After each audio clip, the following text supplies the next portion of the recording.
Bom dia a todos.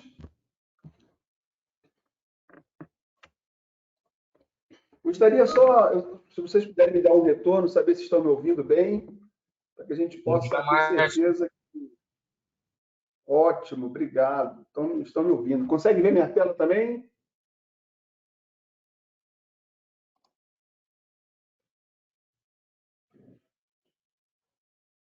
Ela tá ok também, Márcio. Então tá ótimo. Bom, pessoal, primeiramente, muito obrigado. Obrigado por estarem aqui comigo, com a Spark Sarco. Teremos 1 hora de bate-papo de um assunto muito complexo e, ao mesmo tempo, muito apaixonante. Tivemos, desde essa loucura que foi essa pandemia, nós temos investido bastante energia em transferir um pouco do nosso conhecimento para os nossos clientes, para os nossos parceiros, muitas pessoas da área de educação. Então, a gente está muito feliz em poder contribuir um pouco nesse momento tão difícil que todos nós estamos passando. Eu sou o Márcio Pena, estou na Spark Sarco há 25 anos. Comecei aqui como estagiário, tenho muito orgulho de dizer que é meu único emprego.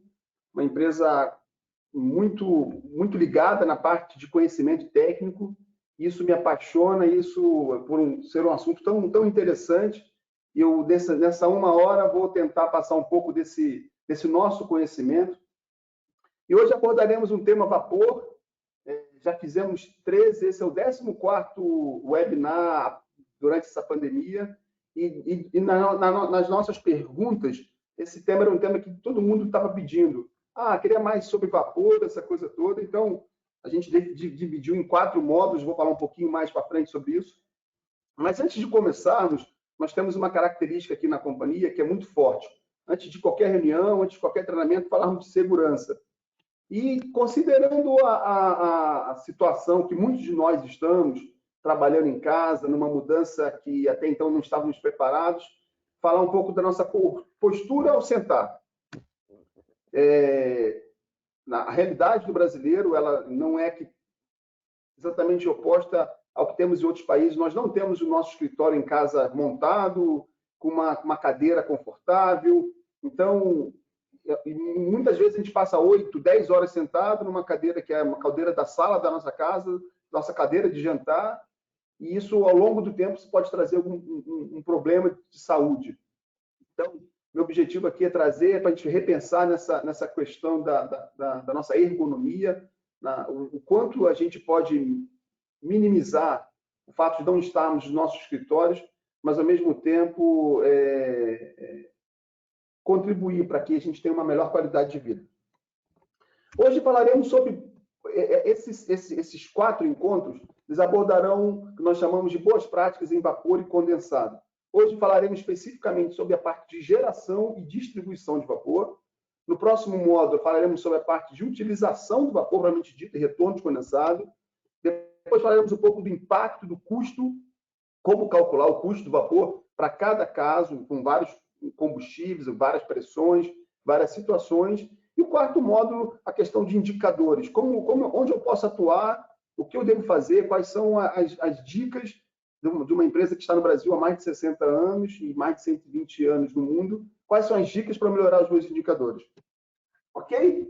Então, é um assunto que eu espero motivá-los a desenvolver. Hoje em dia, a utilização do vapor é algo sensacional. Acredito que boa parte de vocês entenda a importância do vapor na nossa realidade, na matriz energética.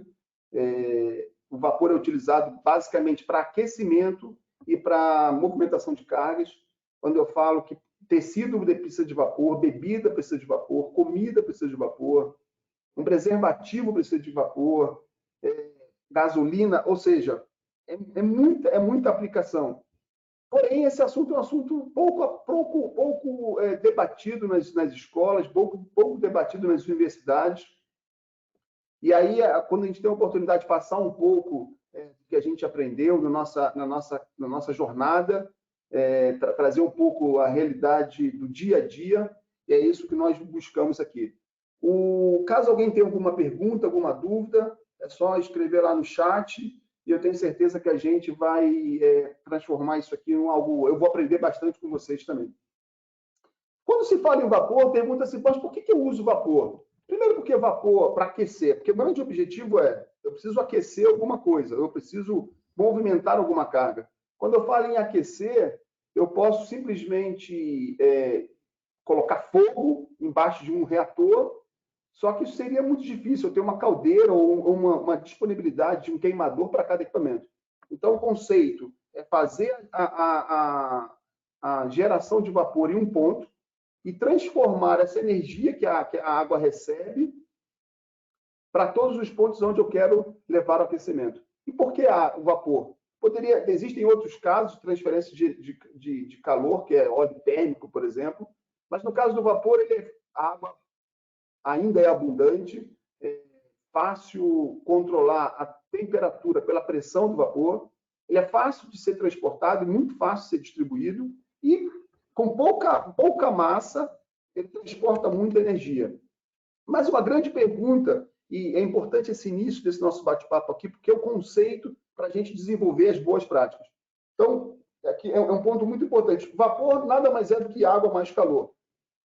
A água ela tem uma característica que, à medida que ela vai recebendo energia, ela vai movimentando as moléculas e mudando de fase.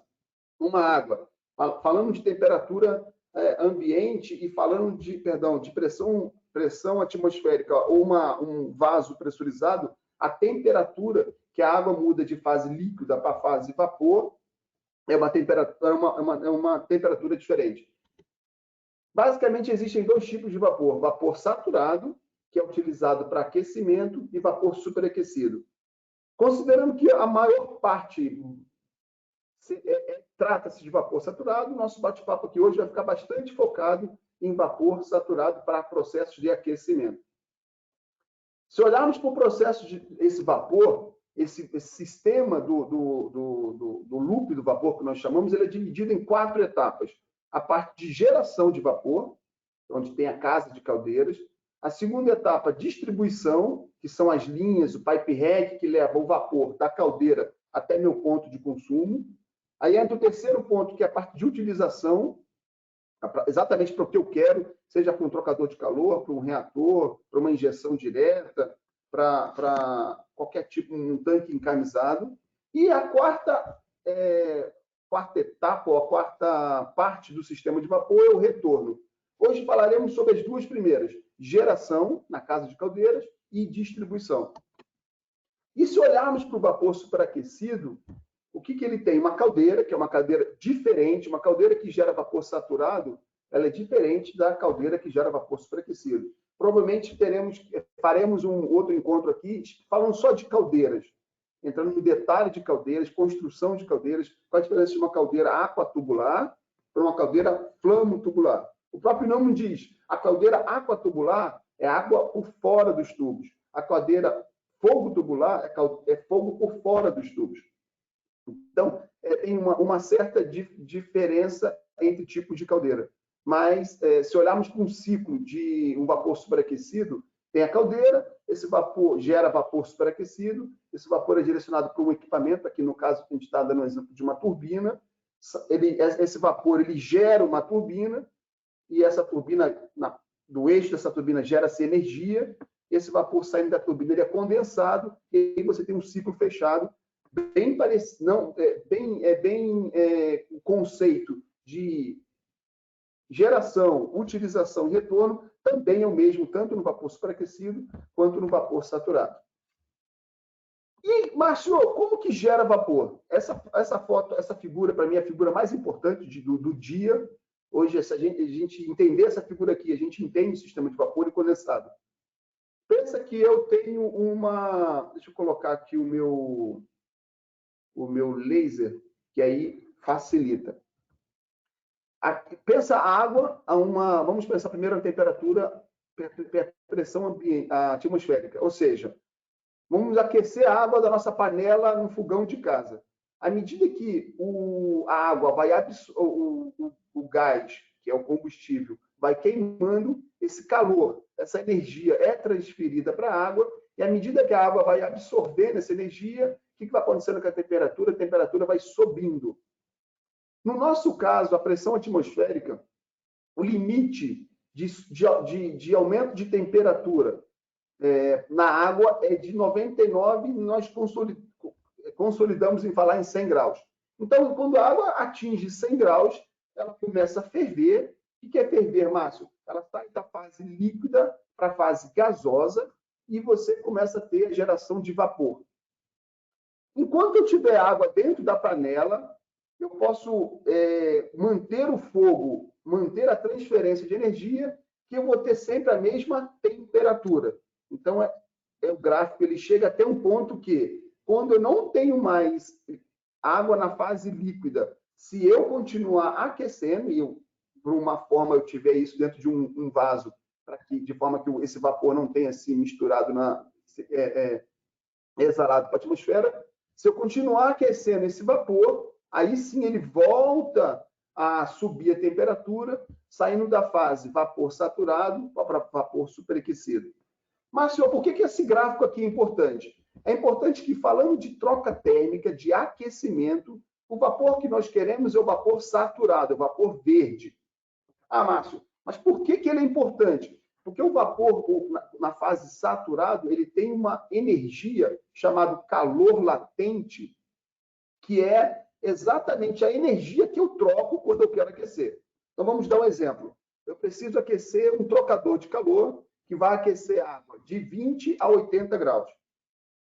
Esse vapor, quando ele entra dentro do trocador de calor, ele não é mais líquido, ele já está na fase vapor. Depois a gente vai entender um pouquinho o que é título, ou seja, em que fase, em que parte do gráfico esse vapor se encontra. Mas vamos imaginar que ele esteja bem próximo do vapor saturado. Se ele tivesse 100%, depois a gente vai entender o que é 100%, seria vapor saturado seco.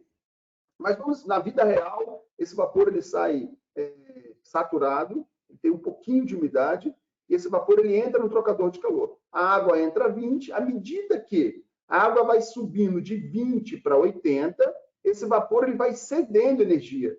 E essa troca de calor, troca de energia do vapor para a água, o que é cedido é o calor latente. Mas, Márcio, eu não posso também usar calor sensível? Sim. Em casos de aquecimento direto, o que é aquecimento direto?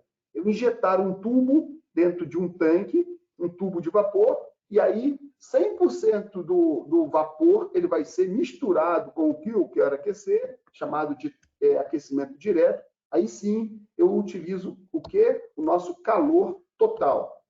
Mas em 90% da aplicação de vapor saturado, utiliza-se apenas calor latente. Por quê? O vapor ele tem energia.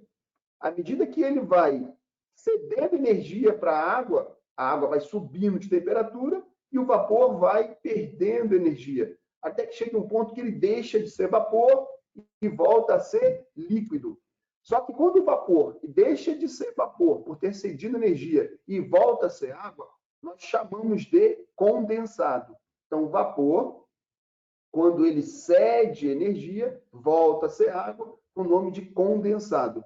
Para um sistema ideal, esse condensado ele não pode permanecer dentro do sistema, seja dentro da tubulação, dentro do trocador de calor, ele é retirado, e aí existe um dispositivo que falaremos muito no próximo módulo, que é pelo purgador, ele purga a água ou o condensado dentro do sistema para dar entrada para uma nova molécula de vapor, um novo quilo de vapor, uma nova porção de vapor para continuar o aquecimento. Então, recapitulando, eu pego-se a água vai recebendo energia. Vamos trazer agora para uma casa de caldeiras, que eu tenho uma caldeira pressurizada 10 bar. Essa água ela é pressurizada, se injeta dentro da caldeira, à medida que vou queimando, seja óleo combustível, seja gás natural, seja biomassa, essa água vai recebendo energia. E essa energia vem de onde, Márcio? Ela vem do combustível que está sendo queimado na caldeira. Até que chega uma hora, uma determinada temperatura, no caso de 10 bar, é de 183,2 graus. Não me pergunte 11, que aí eu não sei de cabeça, eu falo sempre o mesmo exemplo para facilitar a minha vida. Então, em 183,2 graus Celsius, a molécula de água, se ela continuar recebendo energia, ela sai da fase líquida para a fase gasosa. E aí essa água passa a ser chamada de vapor. E esse vapor, ele vai recebendo aquela porção de água, continua recebendo energia, até que chega uma hora que tudo que era líquido se transformou em vapor. Basicamente, esse é o momento que a caldeira está pronta, na parte superior dela, é óbvio. Quando a gente for falar de caldeira, vocês vão entender. Tem a parte molhada e a parte seca. A parte seca, o drum da caldeira, ele está lá contendo vapor pressurizado, e esse vapor é consumido, ele é liberado para ir para a rede de vapor, e aí sim entrar no processo de distribuição e transporte da energia que foi gerada na casa de caldeira para a parte de consumo.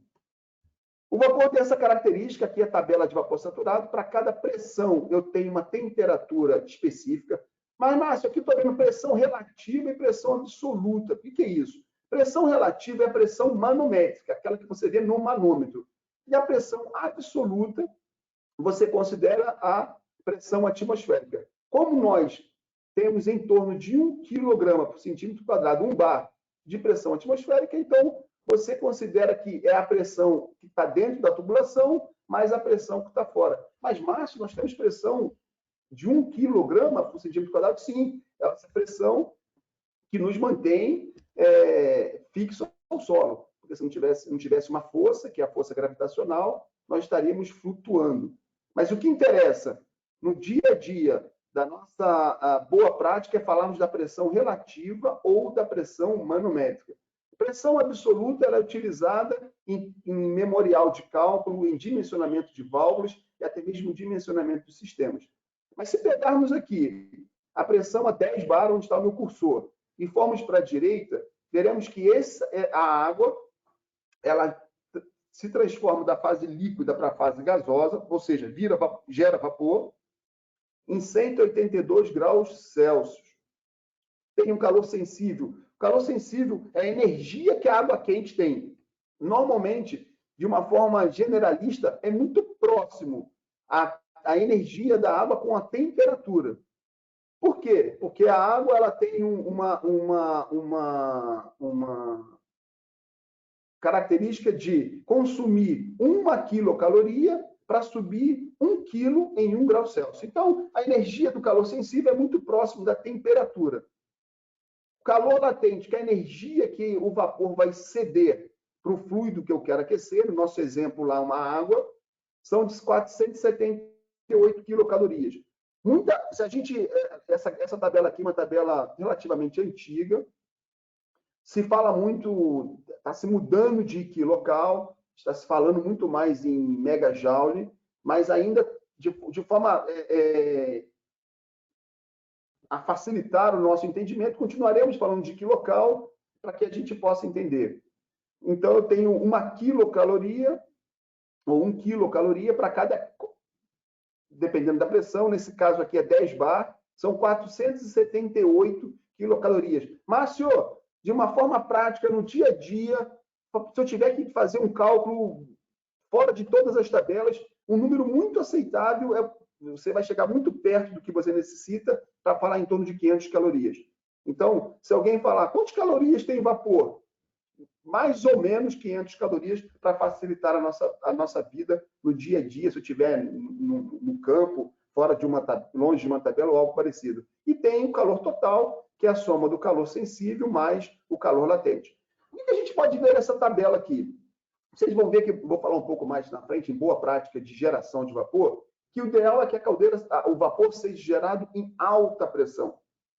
Nós estávamos pensando em botar um vídeo aqui do funcionamento da caldeira, mas ele infelizmente não foi possível por conta da velocidade, ia travar, não ia ficar uma apresentação legal. Mas quando você vê um vídeo da caldeira funcionando dentro da caldeira, depois quem quiser, é só mandar uma solicitação ou colocar lá no final do questionário, pedir para mandar o vídeo, que a gente manda o vídeo para vocês. Mas quando a gente vê que uma caldeira, se ela foi projetada para trabalhar com 10 bar, e muitas vezes as pessoas falam, Márcio, eu sei como economizar vapor. Ao invés de trabalhar com 10 bar, eu vou trabalhar com 6 bar. Por quê? Eu consigo gerar vapor a uma temperatura mais baixa, então sai calor total para eu gerar vapor em 10 bar é de 663, para eu gerar 1 kg de vapor, para eu gerar em 6 bar, 660. Então, eu ganho aqui em torno de 0,5%.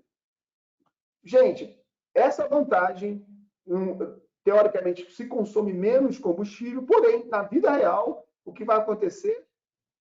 O vapor vai sair com uma qualidade muito ruim. Então, eu gero menos energia, eu consumo menos energia para gerar vapor, porém, o vapor que vai para a atmosfera, o vapor que vai para o meu processo é um vapor com baixa qualidade. E qualidade é título.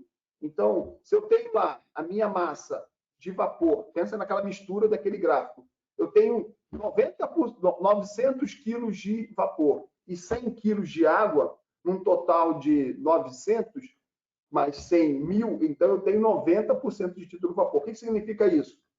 Se eu tenho 90% de título, significa que naquela mistura 90% é vapor e 10% é água. Quando eu gero vapor em baixa pressão, esse título cai. Então, na mesma mistura, na mesma porção, eu tenho menos vapor. E por ter menos vapor, eu tenho menos energia, que dá um impacto muito ruim lá na frente do meu consumo. Então, não adianta eu gerar vapor em baixa pressão se a minha caldeira não foi projetada para aquilo. Vou passar por aqui, até isso aqui é um bate-papo de 1 hora, então a gente não consegue entrar no detalhe. O que a gente está falando aqui, normalmente a gente fala em 2 dias, então não fiquem bravos comigo, porque eu vou passar muito rápido por algumas informações, mas, por favor, o objetivo aqui é a gente despertar as oportunidades. Eu gosto muito dessa frase: a água ela pode ser boa o suficiente para beber, mas não boa o suficiente para a caldeira. O que é isso, Márcio? Na caldeira, você tem que fazer com que a água tenha um mínimo de impureza, para que pensa que eu coloco água com muitos elementos químicos, além da água. Cálcio, ferro e outras coisas mais. À medida que eu vou gerando vapor, o que vai acontecer? Sai só o vapor e todos aqueles componentes químicos, eles vão ficar no fundo é como se eu tivesse uma panela e eu coloco lá fazer sopa, eu boto a água para ferver, chega uma hora que vai ficar na panela só a parte sólida.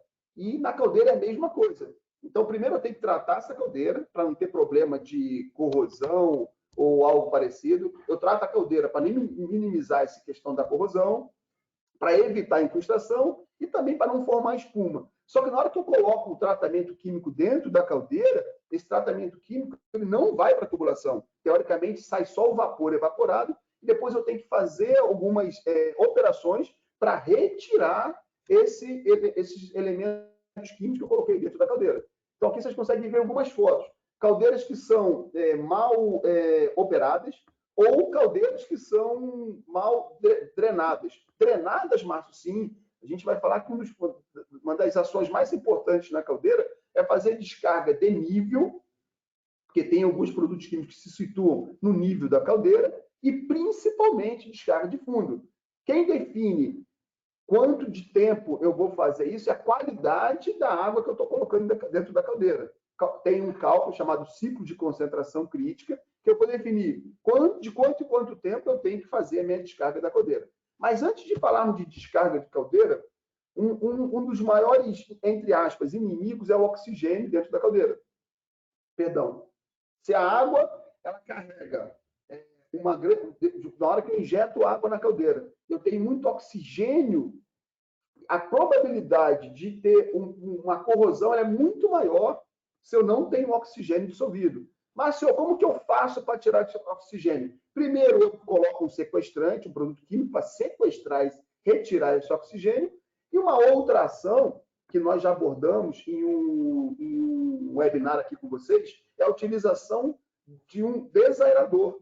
Ou seja, eu subi, à medida que vocês vejam no gráfico aí, quanto maior a temperatura da água, menos oxigênio eu tenho na mistura. Então, eu vou fazer o quê? Eu vou fazer com que a água que eu injetar na caldeira esteja sempre uma temperatura mais alta possível.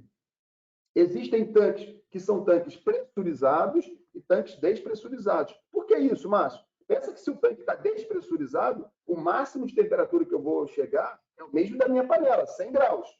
Então, se esse tanque está lá pressurizado, eu estou mantendo ele uma pressão maior, eu atinjo uma temperatura um pouco maior. Tudo isso é calculado, dimensionado, para não ter problema de cavitação na bomba e também não gastar muita energia e ter pouco retorno. Mas olhando aqui para a nossa casa de caldeiras, o que a gente tem? A nossa caldeira. Então, a caldeira, ela recebe, se a gente olhar aqui nesse fluxograma, aqui nessa parte verde está o tanque de condensado, sai uma tubulação de água, entra aqui e alimenta a caldeira. Essa caldeira, à medida que vai alimentando a água, Márcio, como que eu alimento essa caldeira? Depois a gente vai entrar no detalhe, mas eu tenho lá um controle de nível, porque a caldeira não pode ficar 100% cheia de água e também não posso deixar os meus tubos que estão cheios de fogo dentro dele descobertos. Os maiores riscos de acidente é com controle de nível de caldeira. Então, à medida que eu controlo o nível, essa caldeira ela gera vapor, que fica na parte superior aqui da caldeira. Esse vapor sai por meio da tubulação e vai para o meu processo que eu quero aquecer. Então, nosso primeiro componente aqui da nossa casa de caldeiras é propriamente a caldeira. Depois a gente tem o nosso tanque de condensado. Esse tanque de condensado, a temperatura mínima que ele tem que estar é 80 graus. Se você tem um tanque hoje e a temperatura está abaixo de 80, você está, de fato, você está ou gastando muita energia, você está tendo um problema grave de oxidação da caldeira ou um problema grave de consumo elevado de produto químico. Então, no mínimo que ele tem que estar 80 graus. Ah, Márcio, mas eu não tenho retorno de condensado. Ok, provavelmente ele vai ser baixo, mas aí talvez seja uma oportunidade de injetar vapor ou ver por que não tem retorno, e tem muita coisa para ser feita em relação ao tanque de condensado. No tanque de condensado, você recebe o condensado que está voltando da fábrica e também tem a parte de complementação, que é a água de make-up, onde você injeta aqui no tanque para complementar o consumo da sua caldeira em água. Aqui embaixo nós temos um dos elementos mais importantes da caldeira, que é a nossa descarga de fundo. Essa descarga, ela preferencialmente deve ser automática, porque manual você não consegue. Quando você calcula o tempo de descarga de fundo, é muito importante isso. É calculado um tempo. Essa válvula, se ela tem um diâmetro de 2 polegadas, ela tem lá uma capacidade de vazão CV50, então ela tem que ficar aberta a cada 1 hora, 5 segundos, ou 7 segundos. Primeira dica, se você pegar o seu sistema, alguém calculou para você o tempo de descarga de fundo, acima de 10 segundos, tem alguma coisa errada. Márcio, mas em 1 hora, o meu cálculo aqui deu 20 segundos. Então, o que você vai fazer?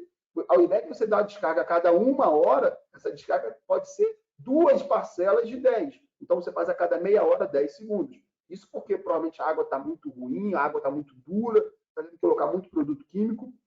Mas, quando você tem um sistema manual, é muito difícil calcular a diferença de 5 segundos para 7 segundos. Pensa hoje um palmeirense, se ele tiver que calcular o tempo de descarga. Ele não vai estar no mesmo nível que um corintiano, porque cada pessoa vive de um momento diferente. E por ser manual, a gente depende muito das pessoas.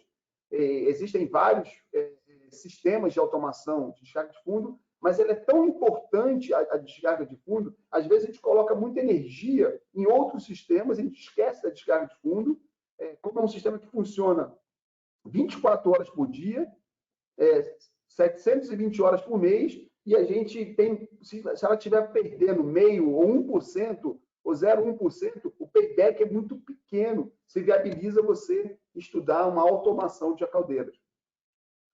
Quando a automação da descarga de fundo, saindo da descarga de fundo, essa lama, esse lodo, por que lodo, Márcio? Porque, de novo, entrou água, jogou produto químico, ficou como se fosse uma água com um cereal, para poder imaginar. À medida que vai evaporando a água, vai concentrando aquele produto químico no fundo da caldeira. Então, você tem que descarregar aquele lodo, aquela lama. Você não pode, por uma questão de lei, você não pode jogar essa água acima de 40 graus Celsius, está aqui o decreto da CETESB, acima de 40 graus Celsius para a sua rede. Porque por dois problemas. Primeiro, se você tem, eu pego isso aqui, Márcio, eu jogo lá para a minha estação de tratamento de efluente. E lá, para quem, eu não sou especialista nisso, mas quem vocês sabem que lá tem alguns elementos que consomem, alguns bichinhos que vão promovendo o tratamento daquele efluente. Se a água chegar lá com uma temperatura, esse lodo chegar com uma temperatura muito alta, você pode matar esses bichinhos e perder a eficiência da sua estação de tratamento. Então, existe um equipamento, que é um tanque, onde você injeta essa lama, esse lodo dentro desse tanque, e ele também tem uma mistura com água, e baixa a temperatura para poder descarregar esse lodo, essa lama, numa temperatura aceitável. Poxa, Márcio, a gente tem falado muito de eficiência energética, eu não poderia aproveitar essa energia? Sim, existem sistemas, a gente vai falar um pouco dele ali na frente, você consegue aproveitar parte dessa energia. Porém, entenda que isso aqui é um equipamento muito robusto, com muita lama, muito produto químico, então nível de incrustação muito alto, então nem sempre vale a pena você aproveitar essa energia. Quando formos falar em descarga de nível, aí sim é 100% interessante aproveitar essa energia. Então, aqui, de novo, só esse decreto para a gente... Isso é proibido. Então, para quem é responsável pela fábrica, a fábrica pode ser multada caso perceba que, ainda mais em fábricas que estão dentro de centros urbanos, é um risco muito grande, é proibido você descarregar esse condensado, esse efluente, a uma temperatura acima de 40 graus. E existe uma outra descarga. Vocês podem ver que a descarga de fundo ela fica exatamente no fundo da caldeira. Já a descarga de nível, existe algum desses produtos químicos que eles não vão para o fundo, eles ficam no nível da caldeira. Então, se faz necessário também fazer uma drenagem, uma descarga, retirar esse produto químico que fica no nível da caldeira. Um problema que é muito fácil percebido é a quantidade de espuma. Se você tem muita espuma sendo formada no nível da caldeira, é porque o controle de STD significa sólidos totais dissolvidos. O seu controle de STD provavelmente está com problema. Só que isso aqui, a quantidade de lama é bem menor quando comparada à descarga de fundo. Então, o que é o ideal? Aproveitar essa energia para pré-aquecer aquela água que eu falei lá atrás, que é a nossa água de make-up, a nossa água de reposição. Então, ao invés de jogar uma água a 20 graus dentro do tanque de alimentação da caldeira, eu pré-aqueço essa água com um vapor chamado vapor reevaporado ou vapor flash. Lá no próximo encontro a gente vai falar sobre o que é isso, mas é um vapor que eu estaria jogando para a atmosfera, eu pré-aqueço a água para fazer o quê? Reduzir o consumo de combustível na caldeira. Mas por que isso, Márcio? Porque quanto maior maior a temperatura da água que eu injeto na caldeira, menos combustível eu consumo para gerar vapor. Repetindo, quanto maior a temperatura da água de alimentação, menos combustível eu consumo na caldeira. Então, aproveitar essa energia ela é muito grande, que é exatamente esse sistema aqui, que a gente chama de recuperação de energia da descarga de fundo. Então, a caldeira é um equipamento bastante robusto. Infelizmente, os maiores acidentes que tem indústrias, eles são na caldeira. Semana passada, retrasada, tivemos um acidente grave no Nordeste, de uma caldeira, mas na verdade era a caldeira e o vaso também, até agora não sabe o que foi, o vaso com certeza, mas a caldeira ela tem uma preocupação muito grande. Tem a preocupação, primeiro no controle de nível da caldeira, depois no controle das válvulas de segurança, porque caso a pressão suba, você tem que ter dispositivo. É exatamente a gente olhar para a nossa panela de pressão em casa. Quando a pressão sobe, aquela válvulinha que está em cima da panela de pressão, ela tem um peso definido para você garantir o quê? A pressão dentro da panela. Tem gente que vai lá e tampa aquela... vamos tampar, que aí eu consigo cozinhar mais rápido. Sim, consegue. Só que é óbvio que se a panela suporta... Vamos dar um exemplo aqui. Se ela suporta 2 kg de pressão internamente, a sua válvula de segurança é para 1,7, 1,8. Se eu tranco, eu posso até trabalhar com 1.9 e a panela não vai explodir. Mas se chegar em 2, ela vai explodir. Então, a mesma preocupação é com a nossa caldeira. Válvula de segurança é um equipamento muito importante. Falando em boa prática, talvez sejam os equipamentos mais importantes, junto com o controle de nível, para a segurança de uma caldeira. É claro, a bomba de alimentação de água, porque se você não tiver água, a caldeira também vai ter um grande problema.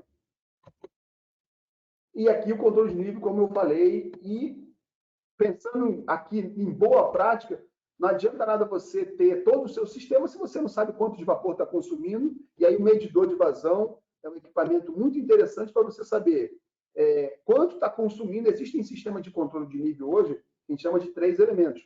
Você tem a medição de vazão de água, quanto está saindo, perdão, de vapor, quanto está saindo de vapor, quanto está entrando de água e o nível da caldeira. E aí você garante que o nível ele se permanece no nível de controle muito, muito, muito interessante.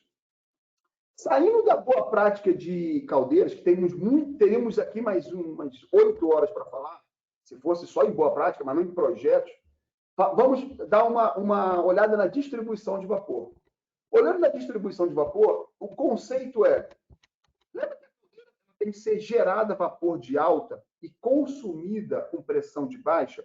Então, a pressão ela só pode ser reduzida próximo ao meu consumo. Então, eu não posso sair da caldeira, minha caldeira está com 10 bar, eu coloco lá na casa de caldeira uma estação de redução de pressão para 4. Ah, Márcio, mas eu fiz uma estação de redução de 4 porque na minha fábrica nenhum equipamento consome acima de 4. Só que quando você faz isso, toda a sua tubulação, que poderia ser, sei lá, de 4 polegadas, ela passa para 8 polegadas. Então, toda a sua economia de você utilizar mais de uma redução de pressão, você perde no momento que você tem um pipe rack gigante. Então, estou falando em tubulações maiores, necessidade de ter mais isolamento térmico. A taxa de condensação é muito maior quando você tem uma tubulação maior. Então, o que diz a boa prática? Eu gero vapor em alta pressão, distribuo em alta pressão também. Quando eu distribuo em alta pressão, até a qualidade do meu vapor, do meu título, ele vai se permanecer melhor.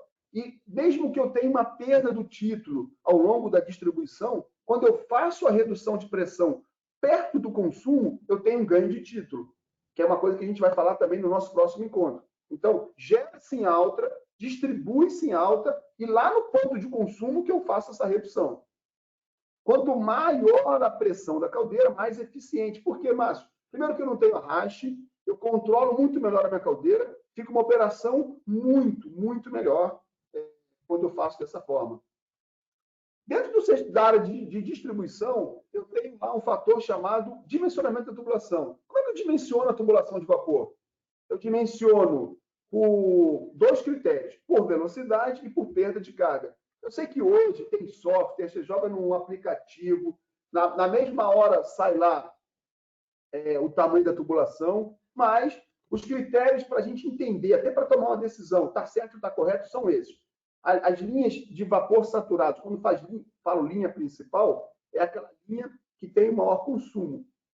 Perdão, é a linha principal da rede, ela gira em torno de 30 a 35 metros por segundo. A linha secundária está errada esse valor aqui, ela pode ter uma pressão maior. Por quê? Uma velocidade maior. Para quê? Porque são pequenos trechos. Já em coletores, a gente vai falar daqui a pouco em coletores, a velocidade tem que ser baixa. Para a gente poder dimensionar o coletor, vou falar isso daqui a pouquinho, uma velocidade bem mais baixa do que uma velocidade de uma tubulação. E no vapor superaquecido, eu posso ter uma velocidade maior. Por quê, Márcio? Lembra que no vapor saturado eu tenho uma certa quantidade de líquido dentro dele? Já no vapor superaquecido, ele é seco. Então, ele permite que eu trabalhe uma pressão mais alta, depois, perdão, uma velocidade mais alta, e daqui a pouquinho a gente vai entender sobre isso. E um outro critério, também utilizado, de perda de carga. Então, eu defino lá qual é o tamanho da tubulação, para um determinado trecho, ele tem uma perda. Se eu quero chegar com 8 bar a um ponto de consumo a 100 metros de distância, eu tenho que considerar o diâmetro de tubulação, todas as válvulas, todas as perdas localizadas, para dimensionar esse sistema. Como vida real, no nosso dia a dia, dimensiona um sistema com velocidade para 30 metros por segundo, com certeza isso vai te atender em 100% dos seus casos. Saindo da caldeira, O primeiro equipamento que o vapor é direcionado, e é importante isso aqui, tem que ser uma boa prática que eu falo bastante, é um coletor. Então, pensa que eu tenho aqui, nesse caso aqui, 3 entradas. Então, pensa que eu tenho 3 caldeiras nessa instalação industrial, numa fábrica que eu tenho 3 caldeiras. Não necessariamente as 3 estão funcionando, mas caso eu necessite bloquear uma caldeira, ou perdão, bloquear a alimentação de vapor, eu consigo fazer isso aqui direto no meu coletor. Pensa se eu tivesse isso, não tivesse o coletor, sai da caldeira, vai direto para o pipe rack a 5, 8 metros de altura. Se eu tiver que fechar a válvula, eu tenho que ir lá em cima. Ah, Márcio, mas eu tenho um sistema de corrente, eu consigo fazer aqui de baixo. Gente, é uma perda de energia não utilizar o coletor. E como eu disse, o coletor tem que ser grande o suficiente. Ele tem 2 vantagens. Primeiro, facilitar esse gerenciamento para onde você manda o vapor. Segundo, ele funciona como a primeira barreira para aquele arraste de água que eu tive da caldeira. Márcio, desculpa, não entendi. Lembra que quando a caldeira está gerando vapor, ela gera uma certa quantidade. Caso eu tenha um consumo instantâneo muito alto, pode acontecer de sair não só vapor, mas sair também água lá de dentro, porque eles estão juntos, água e vapor.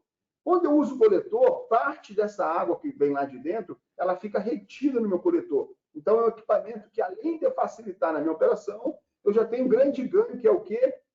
Que é o meu separação na garantia da qualidade do vapor. Então, já tem aqui a parte de drenagem, onde eu retiro a água, ou melhor, o condensado do vapor, e eu mando para a rede, nesses 3 pontos aqui, só vapor com uma qualidade muito melhor. Se a gente olha para a tubulação, o que acontece na prática? Aqui dentro eu tenho vapor a 180 graus. E do lado de fora eu tenho 20 graus. Eu acho que o único lugar, a única operação no mundo que quem tem mais dá para quem tem menos. Que, infelizmente, no mundo é o contrário. Quem tem mais sempre recebe mais.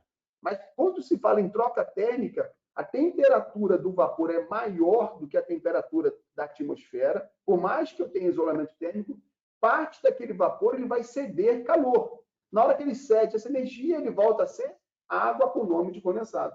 Então, em toda a tubulação de vapor, sempre vai ter o quê? Uma condensação. E aqui, relembrando, pensa se eu tenho uma tubulação grande, a minha área de contato é muito maior, a minha taxa de condensação é muito maior. Por isso que eu tenho que sair com o vapor sempre em alta pressão. Ele estando em alta pressão, a tubulação ela é menor. Então, se eu tenho uma pressão... Por quê? A pressão ela é inversamente proporcional ao volume específico. Quanto maior a pressão, menor o volume específico, e aí eu consigo conduzir o vapor dentro de tubulações menores.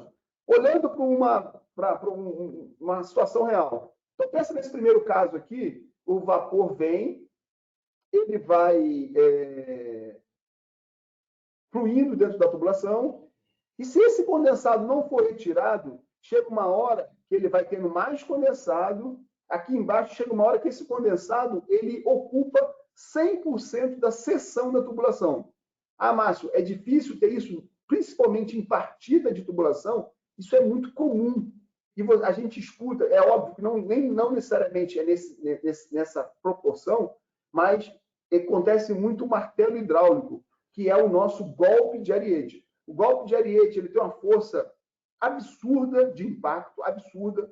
Uma tubulação a 2 bar, ela consegue destruir equipamentos bastante resistentes. Aqui tem algumas fotos de válvulas redutoras que teve um golpe, saiu toda a parte superior, o filtro que arrancou o flange. Isso infelizmente, é muito comum termos fotos pesadas dessas. O que a gente tem que fazer, Márcio, para não ter golpe de Ariete? Temos que fazer a drenagem da tubulação. E aqui é uma dica do layout de uma rede de vapor. Então, a tubulação de vapor sempre tem que ter uma inclinação. Por que inclinação, Márcio? Para garantir que aquele condensado que ele é formado, ele venha e caia dentro de uma bota. Não adianta fazer a inclinação se eu não tiver uma bota coletora. Porque é da bota coletora que eu tiro aquele condensado da rede e deixo a rede apenas com vapor. A boa prática diz que essa distância deve ser entre 30 e 50 metros, num trecho reto, ou, em caso de subida, como é aqui o nosso exemplo à esquerda, tive uma subida de nível, eu tenho que obrigatoriamente ter um ponto de drenagem. Por quê? Pensa que se eu venho com fluxo de vapor dentro da tubulação, esse fluxo de vapor vem trazendo com ele condensado. Se eu não tiver essa bota, você vai sempre ter o vapor tentando subir a tubulação e o condensado, até pela questão da gravidade, tentando descer, e aí sim vai ter muita incidência de golpe. Então, a boa prática diz drenagem a cada 30, 50 metros e drenagem em pontos de subida. Márcio, e no ramal de alimentação? Ele pode ser por baixo? O que acontece se você fizer uma tomada de vapor por baixo? Além de vapor, você vai mandar para a sua máquina condensado também. Então, o correto é que saia apenas vapor. Então, ele é feito pela parte superior, como é o nosso exemplo aqui. Ele sobe o vapor, desce e vai para o meu equipamento, garantindo que o nosso objetivo sempre ter um vapor com uma melhor qualidade possível. Como eu disse, a drenagem ela deve ser feita a cada 30, 50 metros em pontos de subida ou descida. Márcio, legal, entendi. Porém, como é que eu dimensiono o tamanho dessa bota? A bota ela tem que ser, depois eu vou dar as dimensões corretas aqui para vocês, mas ela tem que ser o suficiente grande para que o condensado caia dentro da bota. Porque se for uma tubulação pequena, Márcio, mas eu botei um purgador que deveria ser de meia polegada, eu botei um purgador de 1 polegada. Não adianta nada o purgador ser grande se não chegar até ele condensado. Ele só vai abrir quando chegar condensado. Então, o correto é que a tubulação obedeça uma regra. Que regra é essa? Até 4 polegadas, o diâmetro da bota deve ser no mesmo diâmetro da tubulação.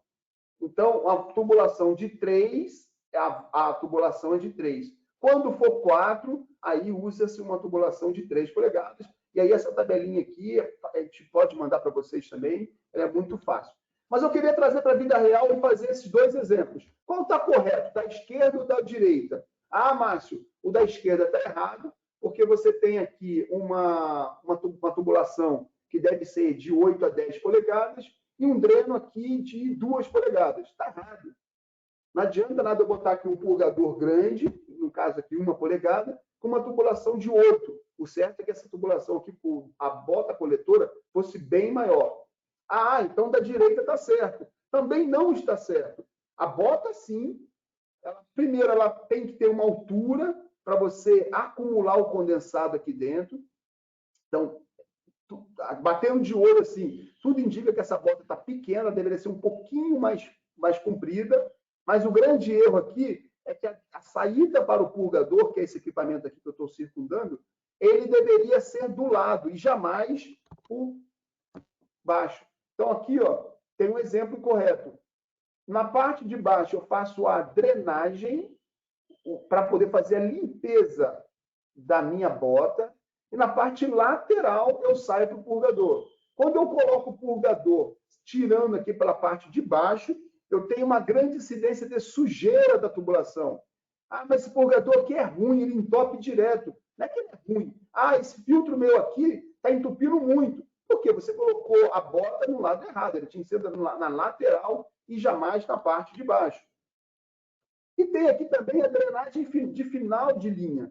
Pensa que a tubulação vai andando e ela chega uma hora que eu tenho as botas. Na parte final de linha, além de fazer a drenagem na parte inferior da tubulação, eu tenho que fazer uma drenagem na parte superior, que é onde eu consigo eliminar os gases, porque o ar dentro da tubulação e os gases incondensados. Então, na drenagem de linha, basta uma saída por baixo.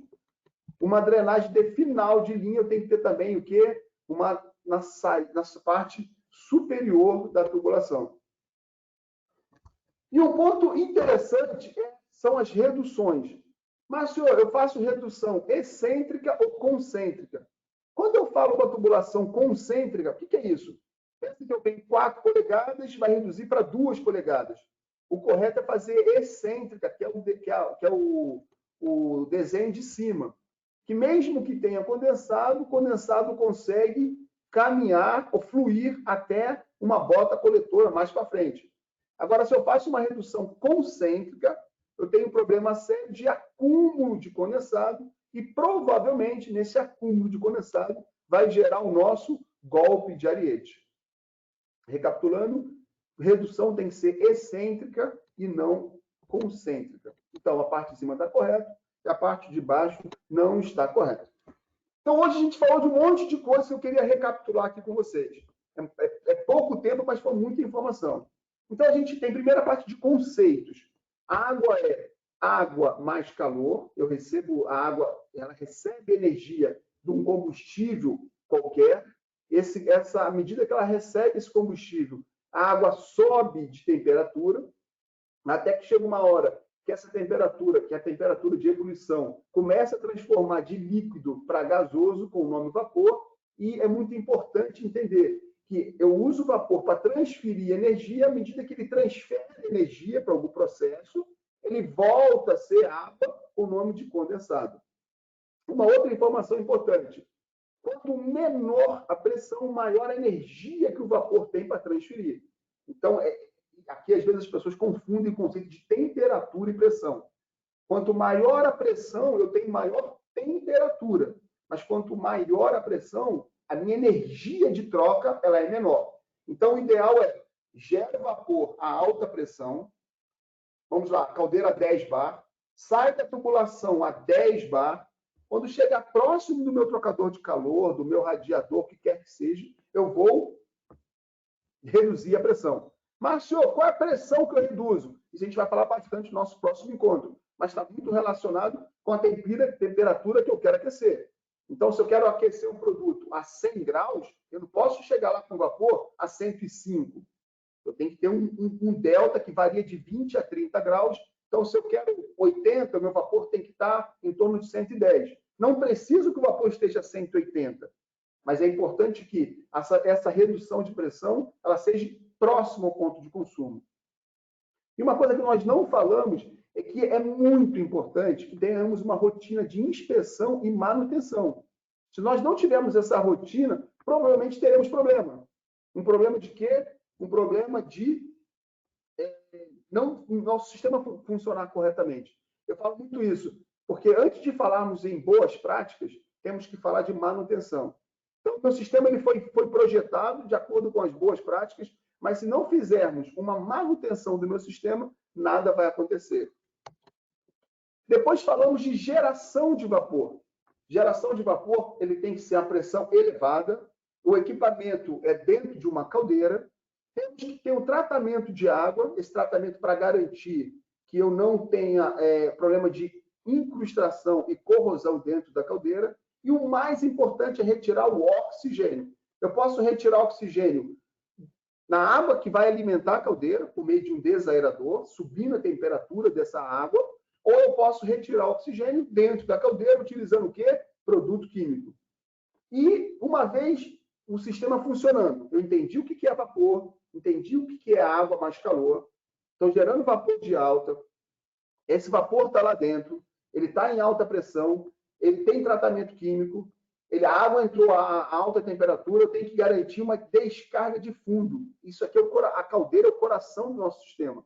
Ele tem que ser drenado para tirar aquelas impurezas, aquele lodo, aquele excesso de produto químico que não foi junto com o vapor que estava na água. Quando entra água, mas produto químico. Só que sai o quê? Apenas vapor. Sobra produto químico no fundo da caldeira que ele tem que ser retirado. E existem outros sólidos que ficam dissolvidos no nível da caldeira. Tudo isso tem uma regra, tem um cálculo, tem uma localização para poder retirar.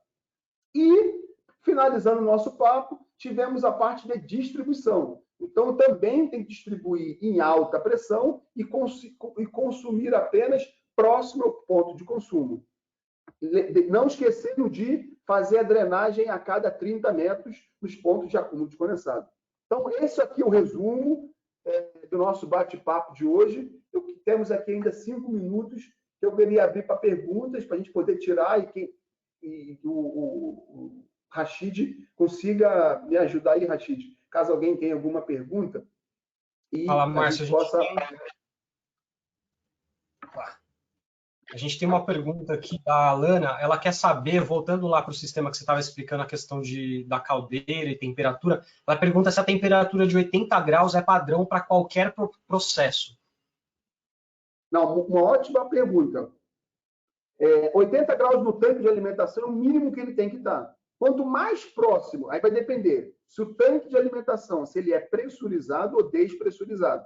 Se ele for despressurizado, ou seja, aberto para a atmosfera, ele não pode ficar a temperatura muito próximo de 100, porque o que vai acontecer, toda a energia que vem no condensado, ou vapor flash, falaremos disso na próxima semana, ele pode ser descarregado para a atmosfera. Então, essa temperatura de 80 é uma temperatura mínima em torno que deve ser considerada uma referência e vai variar muito. Se o meu tanque é pressurizado ou despressurizado, mas sim, se eu estou fazendo pneu ou cerveja ou chupeta, a temperatura, se o tanque é despressurizado, indiferente do meu processo, essa temperatura tem que estar o mais próximo de 100. Já não vai passar de 100. Se você vê a temperatura em 100 graus, está tendo perda de energia, tem que entender se a perda é em purgadores ou é alguma tubulação com bypass aberto, alguma coisa está acontecendo. Ô, Márcio, okay? Obrigado. A gente tem mais uma pergunta aqui da Camila. A Camila quer saber se a descarga de nível ela também é baseada no resultado do tratamento. E aí ela até complementa a pergunta dela falando qual seria a frequência ideal de fazer as descargas nesse caso. Nossa, sensacional pergunta. A descarga de fundo, vamos falar primeiro da descarga de fundo. Primeiro, como que eu calculo o tempo? Eu tenho lá uma coisa chamada ciclo de concentração crítica. Eu calculo pela quantidade, pela qualidade da água que está alimentando a caldeira, pela pressão de trabalho da caldeira, eu permito um certo acúmulo. Depois daquele acúmulo, eu nunca mais retiro, então eu tenho que descarregar a caldeira antes de eu chegar naquele meu limite.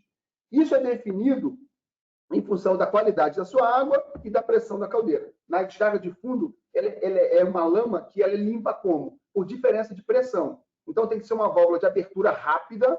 Então, ela fica fechada, ela abre de uma vez só. Ele tem aquele efeito do ΔP, que promove uma limpeza. Ele succiona e descarrega. E é por isso que ele não pode ficar acima de 5, 7 segundos, porque acima disso, além da lama, ele começa a jogar água boa, água quente, tratada, limpa fora. Já na descarga de nível, não. Tem sistemas que a válvula fica aberta 1/4, 10%, 15% aberta o tempo todo. Ela não tem aquele efeito de diferença. Ela vai fluir, sim, pela diferença de pressão, mas não é uma válvula de abertura rápida.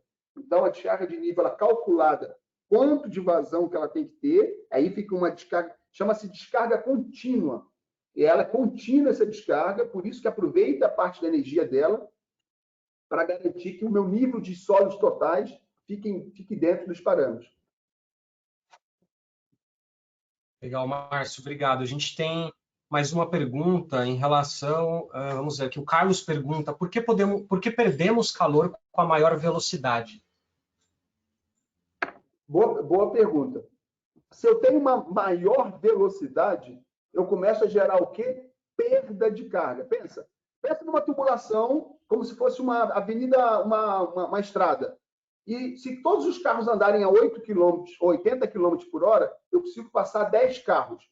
Se eu quiser passar, ao invés de 10 carros, na mesma estrada, se eu quiser passar, ao invés de 10, se eu quiser passar 20 carros, das duas, uma. Ou eu vou ter que aumentar, diminuir a distância entre os carros, ou então aumentar o quê? A velocidade. Na hora que eu aumento a velocidade, eu aumento a perda de carga. Eu aumentando a perda de carga, eu estou aumentando a condensação e, com isso, eu acabo tendo uma maior taxa de condensação dentro da tubulação. Obrigado, Márcio. A gente tem mais uma pergunta, tem mais algumas, na verdade. O Celso está perguntando aqui, ele fala que ele precisa de um vapor a 158 graus, 5 kgf centímetro, e ele quer saber se o melhor é ele trabalhar com a caldeira numa pressão superior e instalar uma válvula redutora. Seria esse o melhor caso para ele? Primeiro, excelente pergunta. Primeiro tem que entender o projeto da caldeira. Se a caldeira foi projetada para 5, ok, vamos trabalhar com 5. posso afirmar, dificilmente ela foi projetada para 5. As caldeiras são projetadas, no mínimo, para 8 bar. Então, qual o ideal? Trabalhar com a pressão do projeto da caldeira, próximo de 8 bar. Ah, Márcio, mas eu vi aqui que o inspetor da caldeira pediu para reduzir de 8 para 7,5. Ok, temos que obedecer o que está definido pelo inspetor da caldeira. Mas o ideal sempre é gerar vapor da caldeira a mais alta pressão possível e consumir lá no seu ponto de consumo esse vapor utilizando uma redutora de pressão. Primeiro, porque eu vou ter a vantagem de ter uma caldeira menor, uma tubulação menor e uma qualidade do meu vapor no ponto de consumo. Quando eu fizer a redução da pressão, ela vai ser menor, ela vai gerar uma certa aumento de título, porque parte daquela água ela se reevapora e aumenta o título do vapor. Então, respondendo a sua pergunta, sim, gera mais alta e reduz uns 5 quilos perto do consumo. Legal, Márcio, obrigado. Vou fazer só mais uma última pergunta, a gente já é meio-dia. Deixa eu dar uma olhada aqui. Mais alguma? Consegue me dizer se existe uma diferença da eficiência entre um purgador e outro? Eu posso dizer que existe um purgador mais eficiente do que outro? Essa é uma pergunta. Quem fez essa pergunta?